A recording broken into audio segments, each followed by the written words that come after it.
নমস্কার বন্ধুরা, আমি পলাশ বিশ্বাস আর আপনারা দেখছেন পলাশ বিশ্বাস ভিডিওস। আশা করি আপনারা প্রত্যেকে ভালো আছেন এবং আপনাদের বাগানের গাছগুলিও ভীষণ ভীষণ ভালো আছে। বন্ধুরা, থাম্বনেল আর টাইটেল দেখে বুঝতেই পেরে গেছেন যে কোন বিষয় নিয়ে আজকে আলোচনা করব। হ্যাঁ বন্ধুরা, গোলাপ গাছে সাপ্তাহিক পরিচর্যা এই গরমের মধ্যেও আমরা কিভাবে করব সেটাই আজকে দেখাবো। সেটা সিন্ডারের গাছ হোক বা মাটিতে টবের মাটির গাছ হোক, সিন্ডারে বসানো বা মাটিতে বসানো যে কোনো গাছেই এই পরিচর্যা আপনাদেরকে করতে হবে এবং যে মিক্সড খাবার দেওয়া সেটা দেখাবো এবং তারপরে কতদিন অন্তর অন্তর কী কী খাবার প্রদান করতে হবে সেটাও কিন্তু বলে দেবো এবং দেখিয়ে দেবো।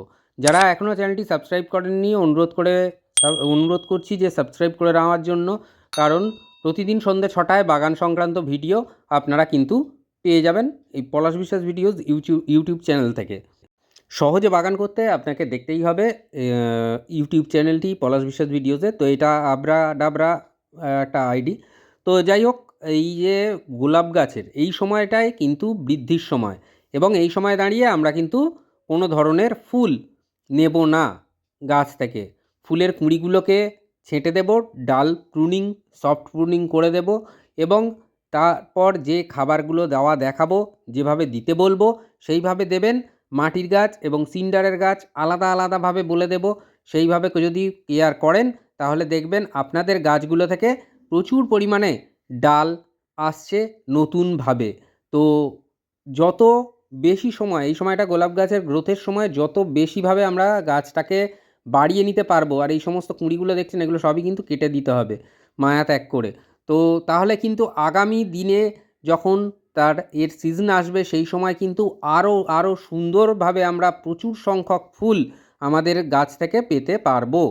তো যেটা বলবো আজকে, 7 পাতার ডালটাও চিনিয়ে দেব, যে 7 পাতার এলা ডাল সেটাও দেখিয়ে দেবো। একটা গাছে হয়েছে এবং সেই গাছটা দেখিয়ে আমি কিভাবে কি করতে হবে সেটাও বলে দেব।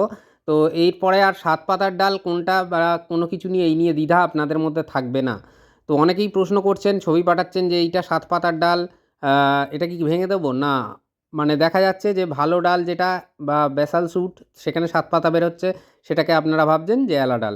না, ওরকম নয়। পাতার গঠন এবং তারতম্য দেখলেই বুঝতে পারবেন। তো দেখুন, এই গাছটায় কিন্তু 3টে 7 পাতার এলা ডাল আছে। দেখুন, আপনারা নিজেরাই চিনতে পারবেন ডালগুলোকে।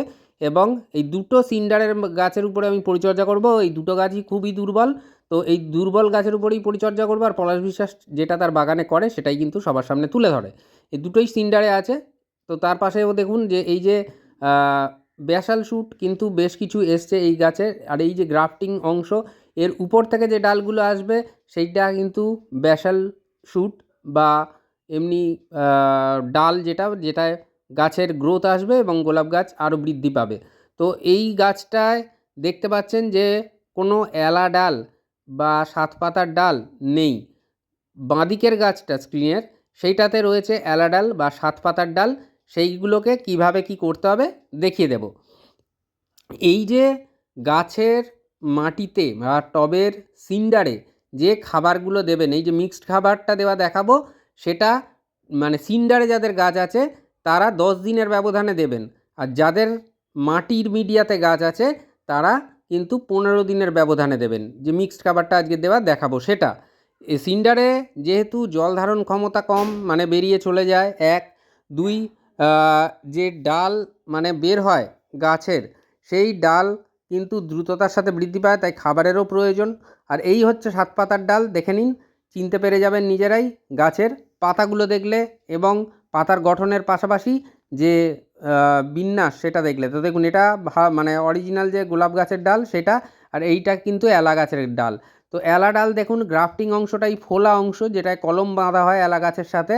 সেই কলমের অংশের উপরের দিকে যা বেরোবে সব ব্যাসাল শুট, আর এই যে গ্রাফটিংয়ের অংশ তার নিচে থেকে যে ডালগুলো বেরোবে সেগুলো কিন্তু সব এলা ডাল। তো এই ডালগুলোকে ভেঙে দিতে হবে। সবচেয়ে বেস্ট যদি আপনারা ভেঙে দেন তাহলে দেখবেন আর সেখান থেকে নতুন এভাবে কোনো বৃদ্ধি নিচ্ছে না এলা ডাল। আর যদি কেটে দেন তাহলে দেখবেন যে আবার কিন্তু সেই জায়গা থেকে এলা গাছের ডাল আসে। তো এইভাবে চাপ দিয়ে ভাঙবেন, সুন্দরভাবে ভেঙে যাবে। তো দেখুন, গাছটা কিন্তু দুর্বল হয়ে গেছে শুধুমাত্র এই এলা ডালের জন্য, কারণ এলা গাছের ডাল যদি বাড়তে থাকে তাহলে কিন্তু অরিজিনালি যে গ্রাফটিংয়ের উপরের যে গোলাপ গাছ সেটা কিন্তু মারা যাবে। তাই এলা ডালটাকে চিনে নিন। দেখুন আবারও দেখিয়ে দিচ্ছি যে অরিজিনাল পাতার সাথে এর পাতার ডিফারেন্স কীরকম। 7 পাতার ডাল আর এই রকমভাবে লম্বা হয়ে উঠবে, কাঁটা থাকবে অজস্র, আর এই ডালগুলোকেই আমাদের রিমুভ করতে হবে। তো বন্ধুরা বুঝতে পারলেন যে কিভাবে পরিচর্যাটা করতে হচ্ছে এলা গাছের জন্য। এরপরে খাবার দাবার দেওয়া দেখাবো এবং গাছের পাতায় কী কী স্প্রে করতে হবে সেটা বলে দেবো। যাদের গাছ সিন্ডারের মিডিয়ায় আছে তারা 10 দিনের ব্যবধানে কিন্তু ব্যবহার করতে হবে মাইক্রোনিউট্রিয়েন্ট, যে কোনো মাইক্রোনিউট্রিয়েন্ট আপনারা 10 দিনের ব্যবধানে মাইক্রোনিউট্রিয়েন্ট স্প্রে করবেন।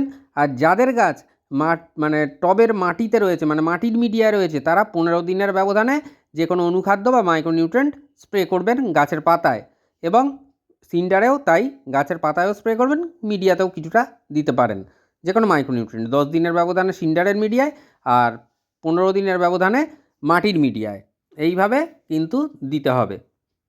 তো বুঝতেই পারলেন বন্ধুরা যে কিভাবে এই পরিচর্যা মাইক্রোনিউট্রিয়েন্টের করতে হবে। এরপরে গাছের পাতায় বেশ কিছু ফোলিয়ার স্প্রের কথা বলবো, যেগুলো কিন্তু সিন্ডার এবং মাটির মিডিয়ায় দিনের মানে ব্যবধান বেশি থাকবে মাটির মিডিয়ায়, এবং সিন্ডারের মিডিয়ায় কম থাকবে।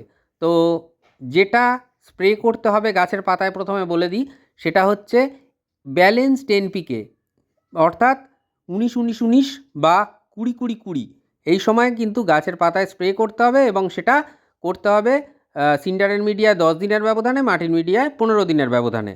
তো এটা দেখছেন ডিএপি, দুটো টবের খাবার নিয়েছি, 8 ইঞ্চি টবে খাবার, এটা 10 ইঞ্চি হলে আর একটু বাড়বে। ডিএপি সাইজ অনুযায়ী টবের নিতে হবে, 8 ইঞ্চি টবের জন্য 10 থেকে 12 দানা করে নেওয়া যেতে পারে ডিএপি। গাছের বৃদ্ধি ঘটাবে, আমরা সবাই জানি শিকড়েরও বৃদ্ধি ঘটায়। তো এটা হচ্ছে ম্যাগনেসিয়াম সালফেট বা এপসাম সল্ট। কালারের দিকে যাবেন না, কোম্পানি ওয়াইজ কিন্তু কালারের পরিবর্তন থাকে।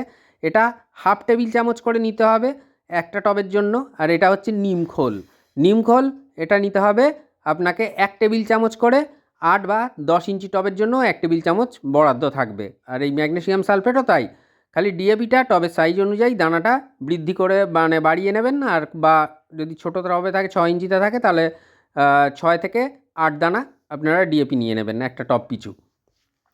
এই ডিএপি করবে কি, গাছের যে মানে যে ব্লাইন্ড শুট সেগুলোকে আনতে দেয় না, আর তার পাশাপাশি যে ব্যাসাল শুট যেগুলো বের হয় সেগুলো কিন্তু দ্রুততার সাথে মোটা করে তুলবে এই ডিএপি, আর অবশ্যই গাছের স্ট্রেংথও অনেক বাড়াবে। তাই ডিএপিটা এই সময় দিতে হবে। সিন্ডারের মিডিয়ায় 10 দিনের ব্যবধানে এই খাবার দেবো, আর মাটির মিডিয়ায় 15 দিনের ব্যবধানে এই মিক্সড খাবারটা দিয়ে দেবো একবার।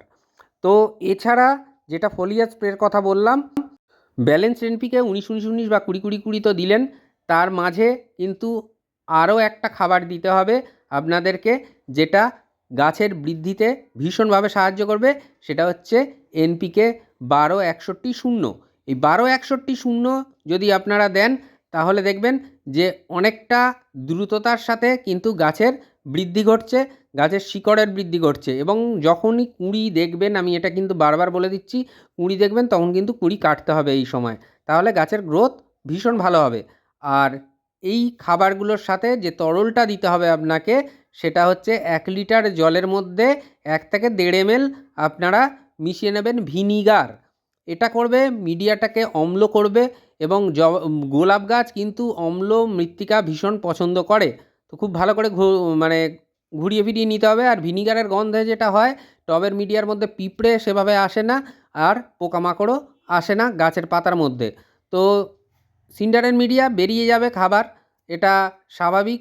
তাই জন্য খুব সামান্য পরিমাণে জল দেব, তারপরেও কিন্তু জল মানে বেরিয়ে যাবে। সেই ক্ষেত্রে 50 থেকে 100 ml এর মানে মধ্যে রাখতে হবে টবের সাইজ অনুযায়ী এই জল দেওয়ার পরিমাণ। তো তারপরেও দেখবেন কিন্তু বেরিয়ে যাবে টবের ড্রেনেজ হোল দিয়ে। এই মানে সুন্দর সুবিধাটার জন্যই কিন্তু গোলাপ গাছ সিন্ডারে ভালো হয়, বিশেষত বর্ষাকালে যাদের খোলা আকাশের নিচে আমার মতো থাকে। তো দেখুন জল কিন্তু বেরিয়ে গেছে এর মধ্যেই। তো যাই হোক, যেভাবে বললাম সেভাবে করবেন। আর দুটো এনপিকে, অনেক প্রশ্ন করবেন যে আপনি তো ব্যালেন্স এনপিকে দিতে বললেন, আবার তার পাশাপাশি দিতে বললেন 12-61-0। দুটো এনপিকের মধ্যে গ্যাপ থাকবে 3 দিনের স্প্রে করার গাছের পাতায় স্প্রে করার যে গ্যাপ সেটা 3 দিনের মধ্যে থাকবে, আর যদি অনুখাদ্য আর এনপিকের মধ্যে গ্যাপ বলেন তাহলে সেটা 2 দিনের মধ্যে। এবারে আপনারা নিজেদের মতন করে সাজিয়ে নিয়ে স্প্রে করে দেবেন যত দিনের ব্যবধানে হোক। আর অবশ্যই একটা কথা বলবো যে রোগ পোকার আক্রমণের হাত থেকে কিন্তু রক্ষা করতে হবে গাছকে, সেক্ষেত্রে সপ্তাহে একবার করে নিম অয়েল স্প্রে করবেন এবং 10 দিনের ব্যবধানে যে কোনো কীটনাশক 2 ধরনের রাখবেন। ধরুন কাকা রাখলেন, ইমিডাক্লোরোপিড রাখলেন, বা থিটা রাখলেন, ইমিডাক্লোরোপিড রাখলেন, বা টাফগার রাখলেন।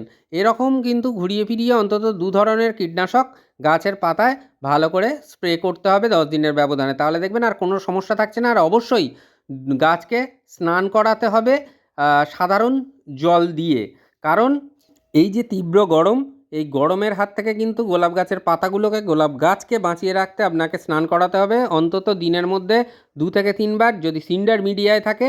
আর যদি মাটির মিডিয়া থাকে তাহলে একবার স্নান অন্তত করাতেই হবে। এই এখন অর্থাৎ এটা হচ্ছে মানে মার্চ মাসের একদম শেষের দিক, তো সেই অর্থে এপ্রিল মাসের মাঝামাঝি অবধি আমরা কিন্তু এই স্নান করানোর ব্যাপারটাকে মাথায় রেখে দেব। তো এইভাবে কেয়ার করুন, গোলাপ গাছ কিন্তু রকেটের গতিতে বাড়বে এবং ফুলে ভরবে সঠিক সময় আগামী দিনে। তো আজকের মতো এ পর্যন্তই, আবার আসছি আগামীকাল নতুন কোনো ভিডিও নিয়ে, গাছের পরিচর্যা নিয়ে, ঠিক সন্ধ্যে 6টায়। ততক্ষণ সকলে সুস্থ থাকুন, ভালো থাকুন, প্রচুর পরিমাণে গাছ লাগানোর পাশাপাশি দেখতে থাকুন পলাশ বিশ্বাস ভিডিওস। মন থাক চিরসবুজ, পৃথিবী হোক সবুজময়। হ্যাপি গার্ডেনিং বন্ধুরা, খুব ভালো থাকবেন সকলে, নমস্কার।